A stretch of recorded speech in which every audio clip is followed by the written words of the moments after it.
రాజకుల సంక్షేమం అభివృద్ధికి తన వంతుగా కృషి చేస్తానని దీర్ఘకాలంగా ఎదుర్కొంటున్న సమస్యల పరిష్కారానికి పాటుపడతానని ఎమ్మెల్యే పాయల శంకర్ భరోసా ఇచ్చారు. తెలంగాణ రైతాంగ సాయుధ పోరాట యోధురాలు వీర వనిత చాకలి ఐలమ్మ వర్ధంతి వేడుకలను ఆదిలాబాద్ జిల్లా బీసీ సంక్షేమ శాఖ ఆధ్వర్యంలో ఘనంగా నిర్వహించారు. రిమ్స్ వద్ద ఆమె విగ్రహానికి జిల్లా అదనపు కలెక్టర్ శ్యామలాదేవి బీసీ సంఘం నాయకులతో కలిసి ఎమ్మెల్యే పాయల శంకర్ పూలమాలలు వేసి నివాళులర్పించారు. ఈ సందర్భంగా వీరనారి చాకలి ఐలమ్మ పోరాట పటిమను కొనియాడారు.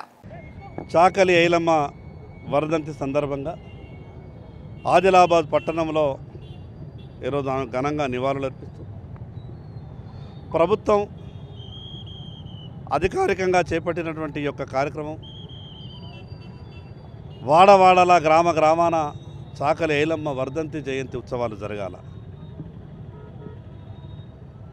ఆ రోజు చాకలి ఐలమ్మ తెగువ, ఆమె పోరాట పటిమ తెలంగాణ సమాజానికి, ప్రత్యేకంగా తెలంగాణ ఉద్యమానికి ఒక ఊపిరై నిలిచింది.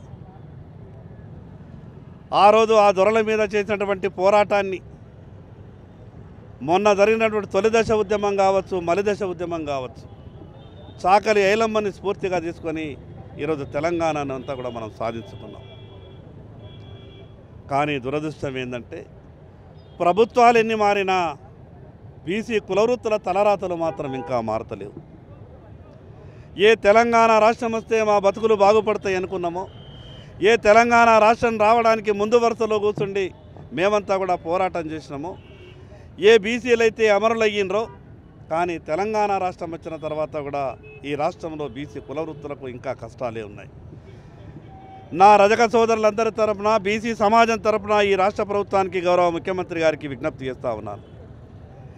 చాకలి ఐలమ్మ గారి విగ్రహం ఈరోజు అధికారికంగా వర్ధంతి జయంతి కార్యక్రమాలు ప్రభుత్వం ఏ రకంగానైతే నిర్వహిస్తూ ఉన్నదో, ఈ తెలంగాణ రాష్ట్రంలో ఉన్నటువంటి 33 జిల్లాల కేంద్రాలలో ప్రభుత్వమే పూర్తి ఖర్చుతో చాకలి ఐలమ్మ విగ్రహాన్ని ఏర్పాటు చేయాలని ప్రభుత్వానికి విజ్ఞప్తి చేస్తూ ఉన్నాను. కుల వృత్తుల మీద ఆధారపడ్డటువంటి ప్రత్యేకంగా రజక సమాజం ఈరోజు ఆర్థికంగా ఎన్నో ఇబ్బందులు, ప్రభుత్వం నుంచి రావాల్సినటువంటి సహకారం వస్తలేదు. ప్రత్యేకంగా ఈ సమాజంలో రజక సంఘానికి, రజక కులానికి ఒక ప్రాముఖ్యత స్థానాన్ని ఇచ్చి ఆర్థికంగా ఆదుకోవాలని మరొక్కసారి చాకలి ఐలమ్మకు నివాళులర్పిస్తూ సెలవు తీసుకుంటున్నాను.